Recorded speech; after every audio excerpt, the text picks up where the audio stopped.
as a spatial domain for a feature data set.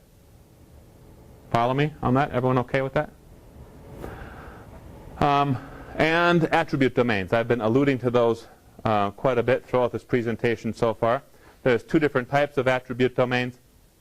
One's called coded value, which is what we saw earlier. 1 equals agriculture, 2 equals CRP, 3 equals, whatever. The second is called a range attribute domain. And that is something like 50 to or through 125. Any of those values are valid, and it just further might restrict a byte data type or something like that.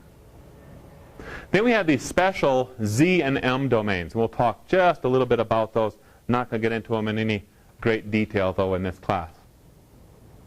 So the spatial domain, as we said, applies to feature data sets within a geodatabase. We cannot apply a spatial domain to standalone feature classes. Can't do it. Okay?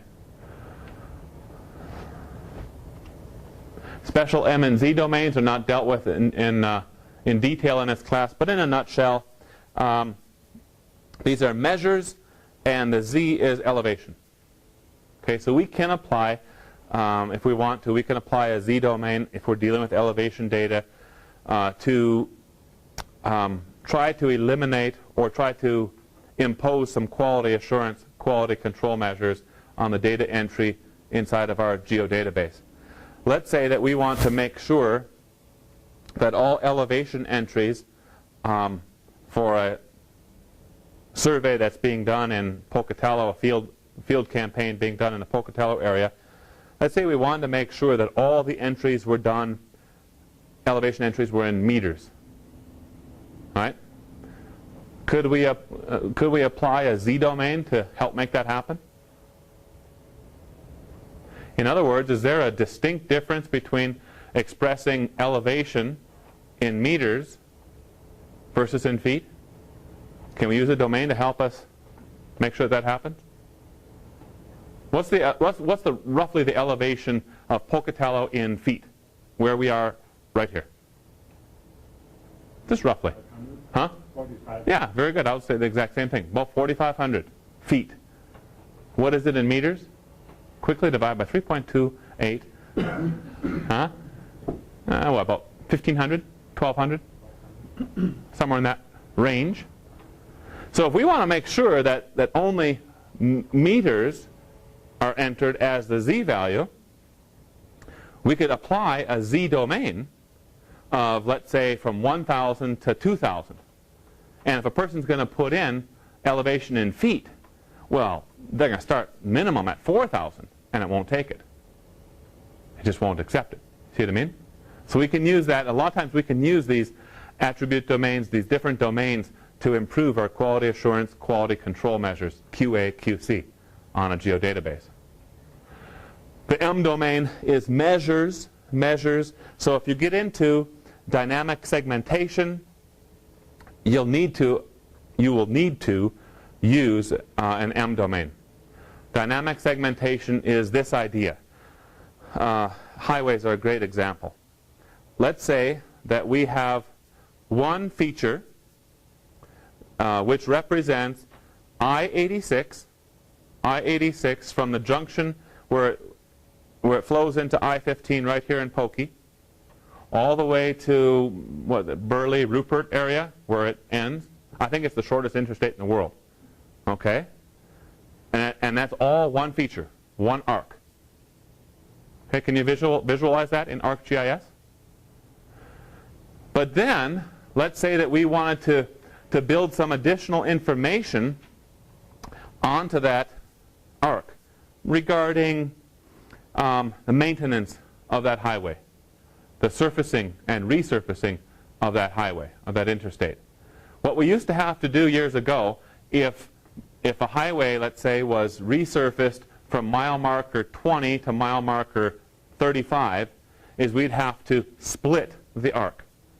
We'd find that one arc that represents the whole interstate. We say, okay, we started doing our work right here, click it, put a node right there, split it into two pieces, then all the way to mile marker 35, split it again, now we have 3 arcs. And then we would say these 2 pieces were original highway. They were paved in 1968 originally, and then in 1995, this segment of the interstate from 25 to 35 or something like this was repaved at that time. You can imagine if we start doing that pretty soon that one original arc would be busted up into hundreds of individual arcs. Can you see that? Over time, just by doing maintenance type of stuff. And then what if we wanted some other types of information to be stored in there? Information about traffic monitoring assessments that were done. You know, when they put the sensors out over the road and all that stuff. Oh my gosh, we'd have thousands of individual arcs out there, and they still represent the same feature. What we can use is this technique called dynamic segmentation and the M domains. Essentially, it could be mile markers. It always will reside and remain one arc. But then with the M domains, we can say from mile marker 20 at this measure to mile marker 35, it was resurfaced in 1990. All that information sits in the database, just as accessible to the end user as anything else, but we have the luxury of retaining that one arc, that chunk of highway as one arc, which much better represents the real world. Follow that? That's M domains in a nutshell. And that's dynamic segmentation in a nutshell as well. Attribute domains is where we're going to spend more of our time. It is an important and powerful tool in the geodatabases. It can be applied to any attribute or field in any feature class or table within a geodatabase. And there's our 2 types: range attribute domain, coded value attribute domain. The nice thing also about attribute domains is we create those at the geodatabase level. We don't create an attribute domain on a feature class or on a standalone table. We don't create them there. We create them at the geodatabase level, and then we apply them to the feature classes or to the standalone tables. The luxury of that is we can apply the same domain as many times as we want to. Okay? Imagine, if you will, that we have a geodatabase called vegetation samples. And there is an individual point feature class stored inside that geodatabase, maybe inside of a feature data set, for each year of vegetation sampling. So you'll have 2000, 2001, 2003, etc., 2010. And those individual feature classes are very, very similar. Maybe they're not identical because the actual details of the sampling might have been modified each year, but some parts of it are the same. Maybe things like assessments of how a piece of land is managed. It's actively grazed, or it's rested, or it has a wildfire in the last X number of years, those sorts of things. Well, if that sort of field appears over and over and over again in your feature classes or standalone tables, that should turn a little light on for you that says, hey, think about applying an attribute domain to this thing to improve, again, quality assurance, quality control, and consistency of your geodatabase. Okay?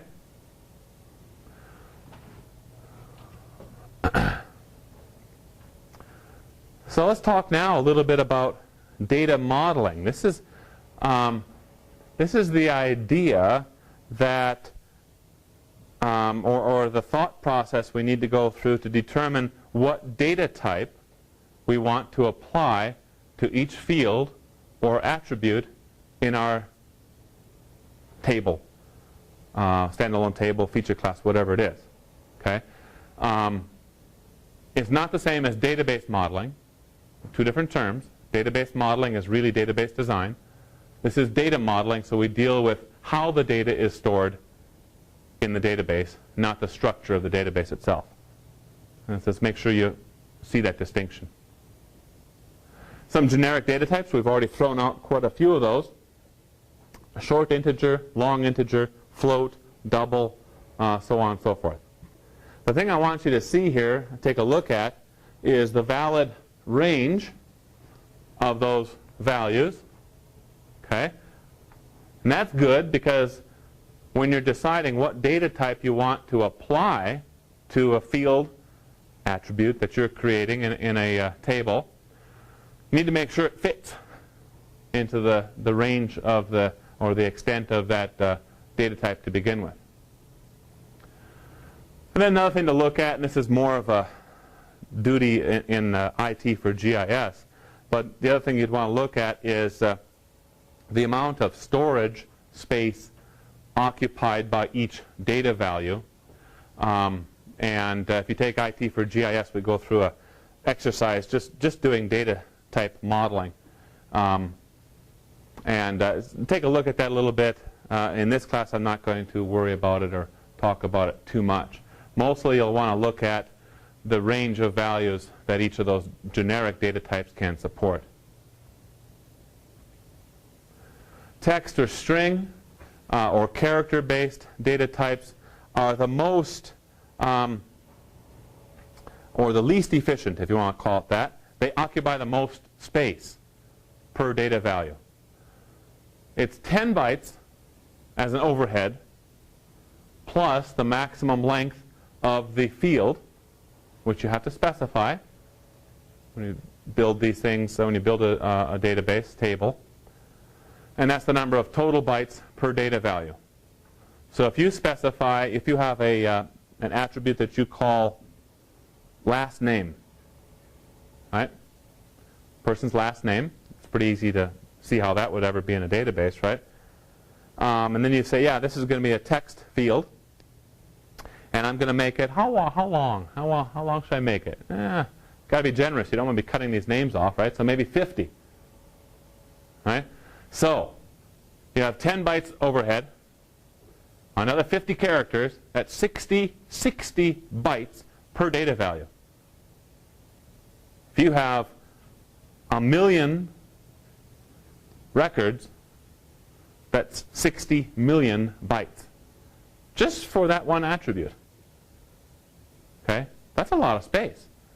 So it's 10 per entry? Yeah. That 10 overhead is... Yeah, that's per data value. Uh-huh. Yep. Well, we probably can't make last name into an attribute domain. Probably wouldn't work out too well. But let's say we're looking at considering another attribute called land use type, or weed type for a vegetation sample, right? Let's say, let's stick with the land use type. And what we're thinking about putting in there would be, for land use, grazed, ungrazed, cultivated, irrigated agriculture, non-irrigated agriculture, urban. You get the idea, right? Lots of different land use types, right? But is that an infinite list? Or is it a discrete list? Discrete. Yeah, I think if we gave it some thought, we could probably come up with a discrete list of the land use types in Bannock County. Right? And there will be lots of individual polygons that will be assigned each of those land use types. In other words, we might see lots of polygons that are considered irrigated agriculture, right? And we're going to have lots of polygons that are residential, right? Can you see that? Whenever you start seeing that sort of a scenario where you have a discrete list and that an individual value from that discrete list is applied numerous times to your points, lines, and polygons, start thinking about applying